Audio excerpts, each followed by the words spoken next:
எல்லாருக்கும் வணக்கம். நான் Hema Subramanian. Welcome to home cooking Tamil. Masala pav இது ரொம்ப பாப்புலரான ஒரு ஸ்ட்ரீட் ஃபுட். நார்த்லலாம் ரொம்ப ஃபேமஸ். இன்றைக்கி நான் ஒரு வேரியேஷனோட இந்த மசாலா பாவ் செஞ்சு காட்ட போகிறேன். இது முட்டை மசாலா பாவ். ரொம்ப டேஸ்ட்டாக இருக்கும், ரொம்ப டிஃப்ரெண்ட்டாகவும் இருக்கும். வாங்க இது எப்படி செய்கிறதுன்னு பார்க்கலாம்.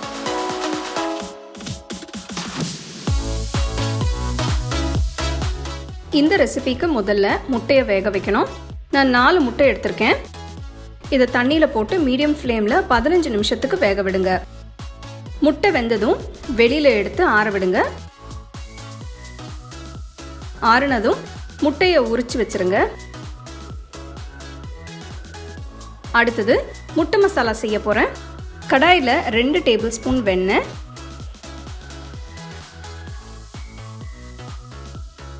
1 பெரிய வெங்காயம் பொடியாக நறுக்குனது, 3 பச்சை மிளகாய் பொடியாக நறுக்கி போட்டு கிண்டுங்க. வெங்காயம் நல்லா வதங்கினதும் இதில் 1/2 டீஸ்பூன் இஞ்சி பூண்டு விழுது போட்டு வதக்குங்க.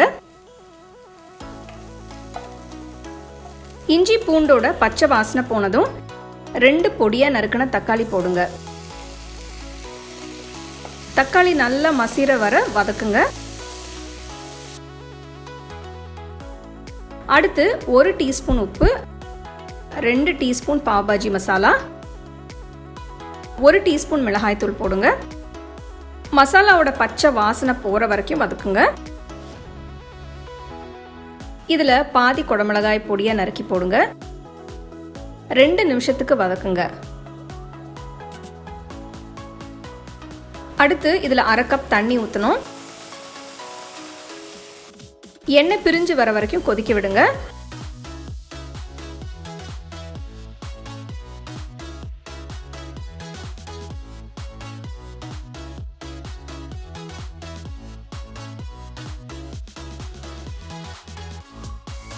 முட்டையை ஸ்லைசஸாக நறுக்கி மசாலாவில் போட்டு கிண்டி விடுங்க.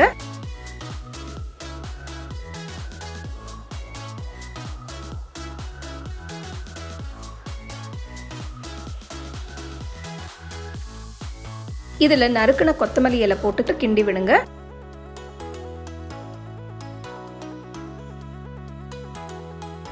கடைசியில் 1/4 டீஸ்பூன் கரம் மசாலா போட்டு மிக்ஸ் பண்ணுங்க. முட்டை மசாலா இப்போ ரெடி. அடுப்பை ஆஃப் பண்ணிட்டு எடுத்து வச்சிருங்க.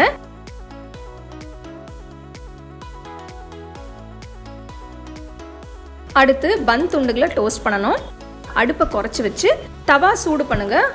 தவாவில் கொஞ்சம் வெண்ணெய் போடுங்க. இதில் 1 சிட்டிகை மிளகாய்த்தூள், 1 சிட்டிகை பாவ் பாஜி மசாலா தூள், கொஞ்சம் கொத்தமல்லி இலை போட்டு லேசாக மிக்ஸ் பண்ணுங்க.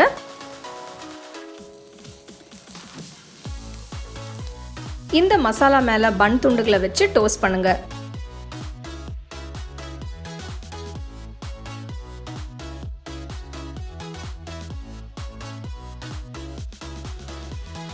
சுவையான முட்டை மசாலா பாவ் இப்போ ரெடி. இது கூட கொஞ்சம் நறுக்கின வெங்காயம், எலுமிச்சை பழ துண்டுகள் வச்சு சூடாக பரிமாறுங்க.